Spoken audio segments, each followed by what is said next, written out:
Press वार्ता एक बहुत महत्वपूर्ण विषय पे बुलाई गई है।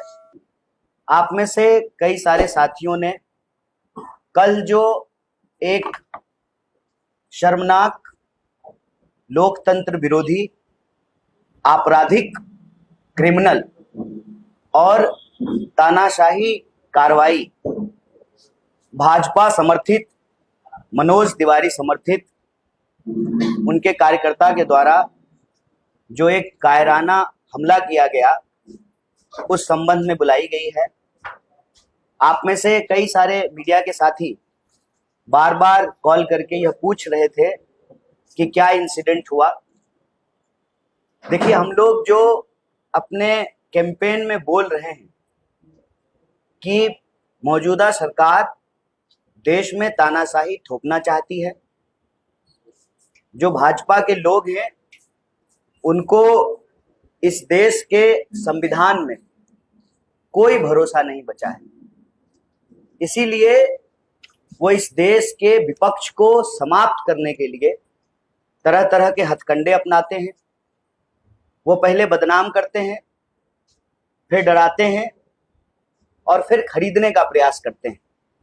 आप सबने देखा कि सूरत में क्या हुआ, खजुराहो में क्या हुआ, इंदौर में क्या हुआ।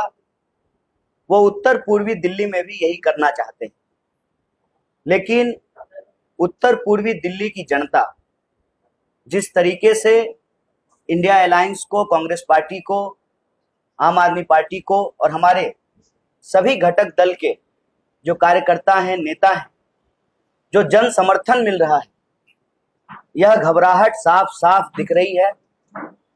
2 बार से बीजेपी के सांसद हैं यहाँ पर। लोकतंत्र में यदि उनको भरोसा है, अगर उनको इस देश की न्यायिक प्रक्रिया, संविधान और जो व्यवस्था है हमारे देश में, वोट की व्यवस्था, लोकतंत्र की व्यवस्था, उसमें अगर भरोसा है तो चुनाव हो रहा है, वो बताएं कि 10 साल में उन्होंने क्या काम किया है। लेकिन अपना काम बताने की बजाय जब से कांग्रेस पार्टी की ओर से मुझे इंडिया अलायंस का प्रत्याशी बनाया गया है उत्तर पूर्वी दिल्ली से, लगातार झूठ बोल रहे हैं, डॉक्टर नकली वीडियो घुमा रहे हैं और आम लोगों को भड़काने का प्रयास कर रहे हैं।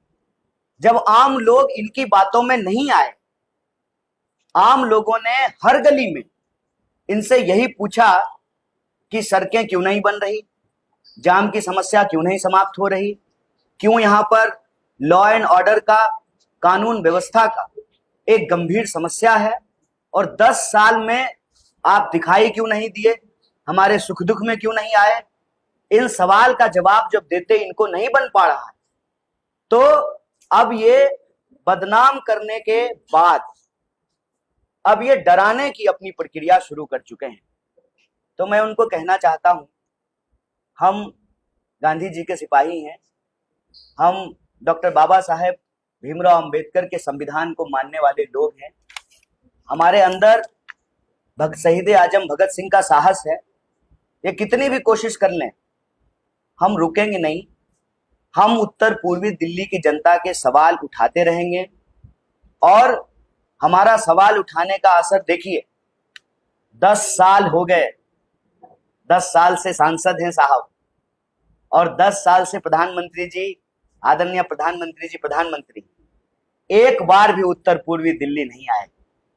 ऐसा क्या हुआ है इस बार के चुनाव में कि प्रधानमंत्री जी भी सभा करने के लिए आ रहे हैं आज, और जहां प्रधानमंत्री जी सभा करने के लिए आ रहे हैं, आदरणीय प्रधानमंत्री जी, आप कहते हैं बेटी बचाओ बेटी पढ़ाओ, कल हमारे ऊपर हमला करने के प्रयास में एक जो महिला पार्षद है छाया शर्मा, जिस वार्ड में प्रधानमंत्री जी आ रहे हैं उसी वार्ड की जो पार्षद है, उस महिला पार्षद पर भी अटैक किया गया, स्याही फेंकी गई।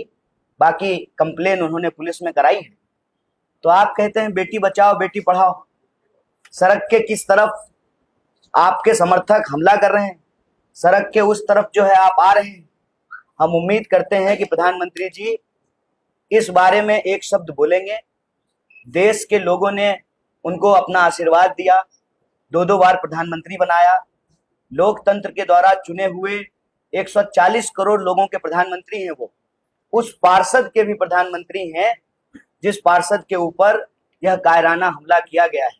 मुझे उम्मीद है, मैं आशा करता हूं कि प्रधानमंत्री जी मंच से इसकी आलोचना करेंगे, इसकी निंदा करेंगे और अपने दोस्त जय शाह जी को, सॉरी माफ कीजिएगा, अमित शाह जी को, क्या कीजिएगा आजकल बेटा का नाम ही याद रहता है, अमित शाह जी को कहेंगे, गृह मंत्री हैं वो, कि पुलिस जो है इस पर कार्रवाई करेगी और इस इलाके में जो गुंडागर्दी फैलाने की कोशिश की जा रही है, जो आपराधिक माहौल पैदा करने की कोशिश की जा रही है, उस पर कानून जो है न्यायपूर्ण तरीके से कार्रवाई करेगी, निष्पक्ष तरीके से कार्रवाई करेगी। इस संबंध में हम आपको सिर्फ इतना कहने के लिए आए हैं कि 10 साल के सांसद के पास 10 काम नहीं है गिनाने को। कहते हैं कि 14,000 करोड़ खर्च किए, 14 पत्थर नहीं है शिलान्यास का और उद्घाटन का दिखाने को। इसीलिए जो सवाल हम उत्तर पूर्वी दिल्ली की जनता के हक के लिए पूछ रहे हैं, उन सवालों का जवाब देने के बजाय मुझे लगता है कि कहीं ना कहीं उनको लगने लगा है कि शायद उत्तर पूर्वी दिल्ली की जनता उनको स्वीकार नहीं कर रही है, इसीलिए वो यह कायराना पूर्ण आपराधिक हमला करा रहे हैं। लेकिन हम उनको कह दें कि हमारे पुरखों ने स्वतंत्रता सेनानी बनकर इस देश को आज़ादी दिलाई और हम संविधान सेनानी बनकर के इस देश के संविधान की रक्षा करेंगे। आपके कायराना हमले से, आपके द्वारा भेजे गए अपराधियों से, और अपराधी भी नमूना टाइप का, मतलब कुछ जो है लाइक मिल जाए, कुछ व्यूज मिल जाए, नमूना टाइप का। तो कुछ और सोचिए, इन चीजों से जो है हम रुकने वाले नहीं हैं और आपके माध्यम से उत्तर पूर्वी दिल्ली की जनता से हम अपील करते हैं कि लोकतंत्र में आपके हाथ में ताकत है। आप इस गुंडागर्दी का जवाब 25 मई को अपने वोट से दीजिए, इस तानाशाही का जवाब अपने वोट से दीजिए। जिस तरीके से एक महिला पार्षद पे हमला किया गया है, छाया शर्मा जी के ऊपर, इसका जवाब अपने वोट से दीजिए। और 10 साल से जिन समस्याओं से आप जूझ रहे हैं, चाहे जाम की समस्या हो, ट्रैफिक की समस्या हो, सड़कें चौड़ीकरण नहीं हुई हो, पानी नहीं मिल रहा हो, जल भराव हो, जो भी परेशानी से आप जूझ रहे हैं, उसका जवाब वोट से दीजिए। और सांसद महोदय से यही कहेंगे, सांसद महोदय, आपने अगर काम किया है तो किसी भी मंच पे आकर के बहस कर लीजिए। ये गुंडा भेजने का क्या जरूरत है? बहस कर लीजिए, आप अपना काम गिना दीजिए। और आपने जो 2 गांव गोद लिए थे 2014 में, वो गांव हम घूम करके आए हैं। अगर आपने काम किया है तो अपना काम गिनाइए। विपक्ष को बदनाम करना, नकली वीडियो चलाना, गुंडे भेज करके लोगों को डराना और पैसे से खरीदने की कोशिश, ये हथकंडे हमारे ऊपर काम नहीं करेगा।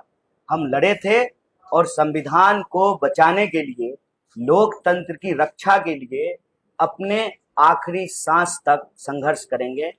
एक बार फिर से आप सभी साथियों का बहुत बहुत धन्यवाद, बहुत बहुत शुक्रिया। आप में से कोई साथी अगर कोई प्रश्न करना चाहते हैं तो आप प्रश्न करें, बस एक बारी बारी से। छाया शर्मा ने कंप्लेंट कराई है, क्या आपने भी कोई पुलिस कंप्लेंट कराई है जिस तरीके का हमला आप पर किया गया? स्वाभाविक रूप से मैंने, जब हम प्रेस कॉन्फ्रेंस करके मीडिया के माध्यम से उत्तर पूर्वी दिल्ली की जनता को, देश को बता रहे हैं, तो देखिए, देशभक्त होने का मतलब होता है कानून में भरोसा करना। देशभक्त होने का मतलब होता है संविधान में भरोसा करना। तो कानून कहता है कि आप सबसे पहले इसकी सूचना पुलिस को दीजिए। हमने कंप्लेन कराई है, हमारे इलेक्शन एजेंट ने कंप्लेन कराया है हमारे बिहाफ पर, और हम अभी प्रत्याशी हैं। हमारी सुरक्षा की जिम्मेवारी इलेक्शन कमीशन ऑफ इंडिया की, जो आरओ हैं उनके पास भी हमने एप्लीकेशन दिया है, हमने कंप्लेन कराया है। चुनाव में किस तरह का बदलाव आप करने जा रहे हैं जिस तरीके के हमले अब स्टार्ट हुए हैं, अभी चुनाव आ गए, नहीं पकड़े हैं। नहीं, चुनाव में बदलाव जनता कर रही है और उसी की बौखलाहट का ये नतीजा है कि हमारे विरोधी जो हैं हमसे बहस नहीं कर पा रहे, हमारे सवालों का जवाब नहीं दे पा रहे, तो वो गुंडागर्दी पे उतर आए हैं। लेकिन गुंडा भी थोड़ा ढंग का भेजना चाहिए, नमूना टाइप का भेजते हैं। मेरा समझ ये है कि आप हर देश में एक ऐसे बड़े मुद्दों पर मुखर होकर के बात कर रहे हैं। आज दिल्ली में पिछले कई दिनों से स्वाति मालिवाल का एक मुद्दा चल रहा है, महिला के साथ उनकी आवाज पर जिस तरीके से वापस सुनाओ। ये प्रेस कॉन्फ्रेंस हमारे ऊपर जो हमला हुआ है, लोकतंत्र के ऊपर जो हमला हुआ है, उसके ऊपर है। अब मतलब हर प्रेस कॉन्फ्रेंस में जो है हर सवाल का जवाब आप लोग जो है चाहते हैं। अभी हम आपसे ये आग्रह कर रहे हैं कि यह प्रेस कॉन्फ्रेंस एक स्पेसिफिक मुद्दे पे बुलाई गई है, तो आप इस मुद्दे से जुड़े हुए कोई सवाल है तो आप पूछें। आपको लगता है कि पुलिस आपको सही से नहीं दे पाती है, क्योंकि जिस तरह आपके रोड शो निकल रहे हैं नहीं, पुलिस नहीं, मैं पुलिस को जिम्मेवार नहीं ठहराता हूँ जी। पुलिस तो, एक मिनट, इनका सवाल का जवाब दे। पुलिस तो हमारे साथ है और हम तो अपने लड़कों से भी कहते हैं कि हमारी सुरक्षा से ज्यादा आप आम लोगों की सुरक्षा का ध्यान दीजिए। देखिए, लोकतंत्र में अगर आप पब्लिक लाइफ में हैं तो आपका पहला दायित्व जो है वो जनता की सुरक्षा है। तो हम पुलिस हमको सुरक्षा दे दे और हम सुरक्षित हो जाएं, हम इसके लिए प्रेस कॉन्फ्रेंस नहीं कर रहे। देश सुरक्षित रहे, लोकतंत्र सुरक्षित रहे, संविधान सुरक्षित रहे, और इस देश में एक चुनावी प्रक्रिया है, इलेक्शन कमीशन ऑफ इंडिया है, उसकी एक जिम्मेवारी है, पारदर्शी तरीके से चुनाव हो। हम उस प्रक्रिया को सुरक्षित करने के लिए प्रेस कॉन्फ्रेंस कर रहे हैं। देखिए, हमको अपनी सुरक्षा की चिंता नहीं है। हमारा जन्म जो है वो बिहार की धरती पे हुआ है, संघर्ष हमारा जीवन है। जाको राखे साइयां मार सके ना कोई, हमको अपनी सुरक्षा की कोई चिंता नहीं है।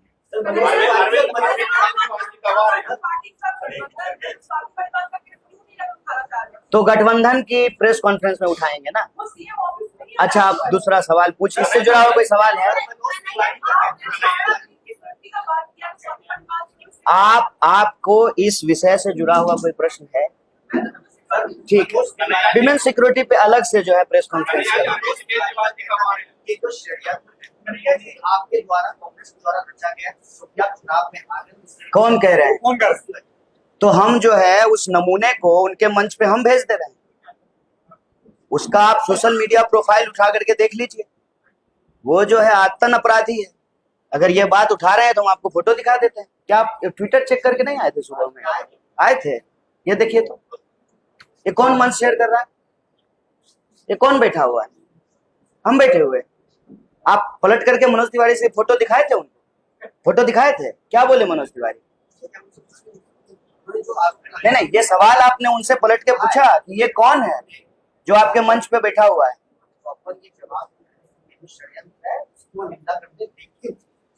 नहीं, निंदा करते हैं, एक मिनट। लेकिन अच्छा, तो ये व्यक्ति उनसे जुड़ा हुआ है, भाजपा का कार्यकर्ता है, उनका समर्थक है, उनके साथ चुनाव कैंपेन कर रहा है।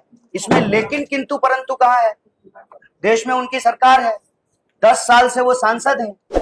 इस क्षेत्र की सुरक्षा व्यवस्था, जो कानून की व्यवस्था है, लॉ एंड ऑर्डर है, उसको देखना उनका काम है।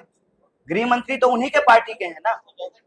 तो क्या इस पे जो है जांच कराना वो मेरी जिम्मेवारी है कि उनकी जिम्मेवारी है? सरकार वो चला रहे हैं कि हम चला रहे हैं?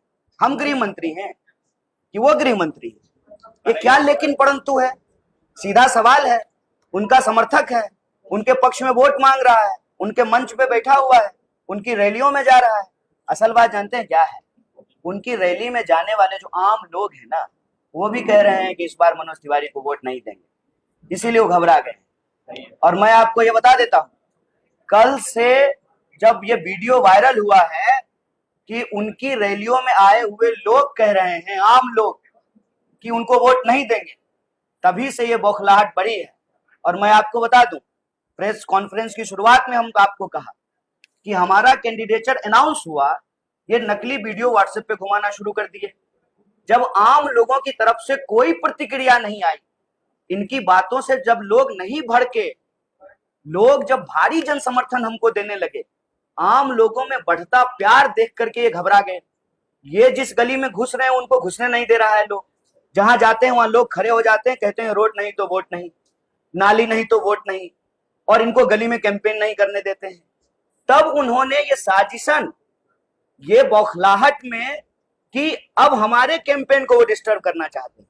षड्यंत्र अगर हम कर रहे हैं तो सरकार वो चला रहे हैं ना, दिल्ली पुलिस उनके अंडर में है ना, जांच क्यों नहीं करा रहे हैं? और हम आपको सबूत दिखा रहे हैं। यहाँ मंच पे बैठा हुआ है क्या कोई? यहाँ हमारे मंच पे ये लॉयर है, हमारे इलेक्शन एजेंट है, ये कम्युनिकेशन डिपार्टमेंट में है, ये पूर्व मंत्री हैं, शिक्षा मंत्री थे, और ये लॉयर हैं। कोई है मंच पे बैठा हुआ जो हिस्ट्री सीटर हो, अपराधी हो? इनमें से किसी को आप देखे हैं नमूनागिरी करके जो है वीडियो बनाए वायरल होने के लिए? आप लोग सर, किस आपके ऊपर बार-बार आरोप लगता है जिस तरह कि आपने देश को तोड़ने की बात करते हैं आप, और लगातार नहीं, ये आरोप वही लगाते हैं ना भाजपा वाले। पहले लगाते हैं मनीष कश्यप जो बिहार के अभी नए नेता बने, वो भी आप तो मनोज तिवारी 10 साल से सांसद है ना, तो क्या आलू छील रहे हैं? बेबी बियर पी से फुर्सत हुआ कि नहीं? बेबी को बियर पीने से फुर्सत हुआ है कि नहीं? कहते हैं बेबी बियर पी के नाचे लगली छमक छमक छम। आज जनता जानते हैं उनसे क्या गवा रही है? मनोज तिवारी भागे लगलन नाली देख के छमक छमक छम। जिस गली में जा रहे हैं उस गली में लोग नाली दिखा रहा है उनको, नाली देख के भागे लगलन छमक छमक छम। क्या कर रहे हैं? ओल तोल रहे हैं कि आलू कि जो है गन्ना का जूस निकालते हैं, सरकार चलाते हैं कि मजाक कर रहे हैं? सबूत अगर है आपके पास, नकली वीडियो के अलावे अगर आपके पास सबूत है, 18 महीने से आपने मनीष सिसोदिया जी को जेल में बंद करके रखा है, 2 मुख्यमंत्री को आपने जेल में डाल दिया, और हम कोई आज की घटना ये बोल रहे हैं? 8 साल हो गए, 8 साल। जैसे उनका गोद लिया हुआ गांव गोदी से नीचे नहीं उतर पा रहा है, नकली वीडियो से ही आगे नहीं बढ़ पा रहे हैं। नया नेता पुराना नेता से मतलब नहीं है, मतलब है कानून व्यवस्था से, मतलब है संविधान से, मतलब है इस देश में चुनाव होता है, मतलब है चुनाव आयोग से, मतलब है चुनाव की प्रक्रिया से, मतलब है पारदर्शिता से। हम प्रश्न उठा रहे हैं कि अगर उनको हमसे कोई सवाल पूछना है तो हमने उनको आमंत्रित किया कि इसी तरह से आप सब लोगों को बुला लेते हैं और प्रेस के सामने हम दोनों डिबेट कर लेते हैं। अब हार तो जनता दिखाएगी, वो हम नहीं दिखाएंगे, जनता दिखाएगी, 24 लाख लोग। और हार नहीं दिख रही है तो एक बात बताइए, हम तो नहीं हमला करवा रहे हैं उनके काफिले पर। हम तो अपने सभी कार्यकर्ताओं से अपील करते हैं आपके माध्यम से, देश भर से लोगों ने चिंता व्यक्त की, मैं सब लोगों से हाथ जोड़ करके निवेदन करता हूं, देखिए इनका आखिरी हथियार है, ये इनका आखिरी हथियार है, तो ये हमारी चुनावी प्रक्रिया को बाधित करेंगे, आम लोगों को गुमराह करेंगे, ताकि चुनाव में जो मुद्दे हम उठा रहे हैं उन मुद्दों से लोगों का ध्यान भटका दिया जाए। आपको बिल्कुल नहीं भटकना है, शांतिपूर्ण तरीके से, अहिंसात्मक तरीके से, गांधी के मानने वाले, देखिए गांधी जी ने इस देश के लिए जान दिया, इंदिरा गांधी जी ने इस देश के लिए जान दिया, राजीव गांधी जी ने इस देश के लिए जान दिया। हम कांग्रेस के सदस्य हैं, कांग्रेस के उम्मीदवार हैं, हम देश के लिए जान दे देंगे, लेकिन इनकी किसी भी हिंसात्मक कार्रवाई का हाथ जोड़ करके शांतिपूर्ण तरीके से बिल्कुल गुमराह नहीं होंगे, क्योंकि इनका आखिरी हथकंडा यही है कि ये इस क्षेत्र के लोगों का ध्यान भटकाएं। ध्यान नहीं भटकने देना है। सभी कार्यकर्ताओं और सभी समर्थकों से अपील है कि आपको मेरी चिंता हो रही है, बहुत अच्छी बात है, लेकिन आप चिंता मत कीजिए, मैं ठीक हूं, हमारे पास धन दौलत नहीं है। मनोज तिवारी जी सबसे अमीर सांसद प्रत्याशी हैं, मैं सबसे गरीब सांसद प्रत्याशी हूँ, लेकिन हमारे अंदर हौसला है, कायरता नहीं है, इसलिए आप घबराएं नहीं, शांतिपूर्ण तरीके से अपने चुनावी कैंपेन को आगे बढ़ाएं।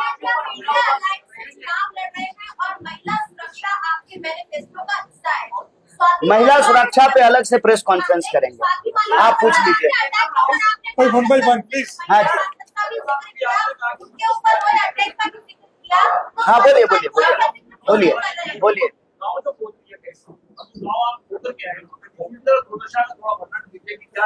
मनोज तिवारी जी ने गांव गोद लिए चौहान पट्टी और सभापुर वार्ड के पास।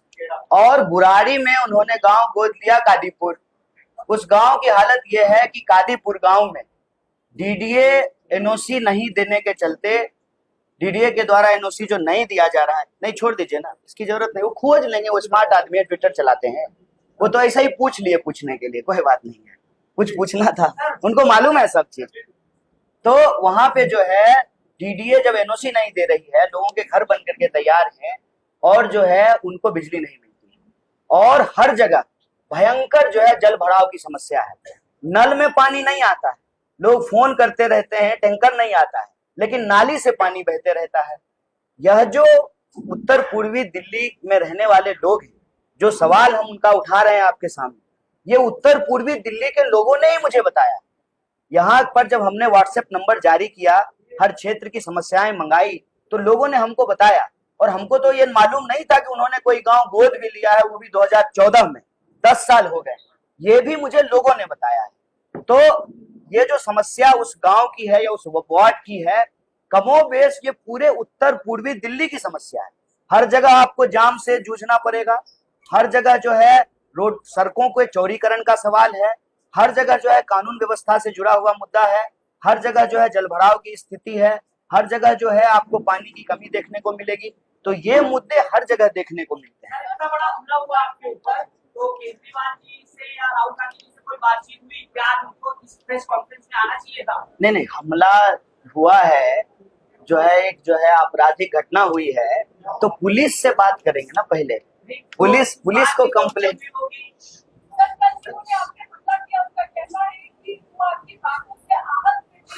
तो वोट दे देते ना मेरे खिलाफ, लेकिन वो तो वोटर भी नहीं है ना, वो तो वोटर भी नहीं है यहाँ के, वो तो कहीं और के रहने वाले हैं, तो वोट दे देते ना हमारे खिलाफ, या वोट का अपील करते लोगों से। हम तो चुनाव लड़ रहे हैं ना संविधान के मुताबिक। अगर उनको इस देश के संविधान में भरोसा है तो वो लोगों को कहते कि वोट मत दो, वो तो कह ही रहे हैं। तो जब लोग उनकी बात नहीं सुन रहे हैं, तभी तो जो है अपने अब कानून वो अपने हाथ में ले रहे हैं।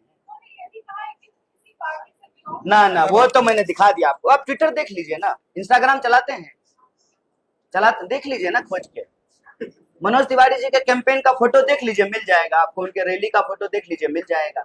इसमें क्या है, देखिए, आज कंगन को आरसी क्या, पढ़े लिखे को फारसी क्या, सब समझदार आप लोग हैं, 1 मिनट में खोज के निकाल लीजिएगा। और हम झूठ बोल रहे होते यहाँ बैठ करके, तो अभी तक जो है आप सवाल पे सवाल दाग रहे होते। आप सबको यह बात मालूम है कि भाजपा के द्वारा भेजे गए गुंडे थे, और भाजपा ने ये गुंडा क्यों भेजा, क्योंकि उनको हार से डर लग रहा है।